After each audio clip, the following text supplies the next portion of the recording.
एक दिन गौतम बुद्ध अपने शिष्यों के साथ एकदम शांत बैठे हुए थे। उन्हें इस प्रकार बैठे हुए देख शिष्य चिंतित हुए कि कहीं वह अस्वस्थ तो नहीं है। एक शिष्य ने उनसे पूछा कि आज वह मौन क्यों बैठे हैं, क्या शिष्यों से कोई गलती हो गई है?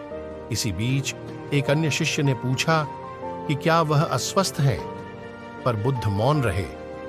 तभी कुछ दूर खड़ा व्यक्ति जोर से चिल्लाया, आज मुझे सभा में बैठने की अनुमति क्यों नहीं दी गई है? बुद्ध आंखें बंद करके ध्यान मग्न हो गए। वह व्यक्ति फिर से चिल्लाया, मुझे प्रवेश की अनुमति क्यों नहीं मिली? इसी बीच एक उदार शिष्य ने उसका पक्ष लेते हुए कहा कि उसे सभा में आने की अनुमति प्रदान की जाए। बुद्ध ने आंखें खोलीं और बोले, नहीं, वह अछूत है, उसे आज्ञा नहीं दी जा सकती। यह सुनकर शिष्यों को बड़ा आश्चर्य हुआ। बुद्ध उनके मन का भाव समझ गए और बोले, हाँ, वह अछूत है। इस पर कई शिष्य बोले, हमारे आश्रम में जात पात का कोई भेद ही नहीं, फिर वह अछूत कैसे हो गया? तब बुद्ध ने समझाया, आज वह क्रोधित होकर आया है। क्रोध से जीवन की एकाग्रता भंग होती है।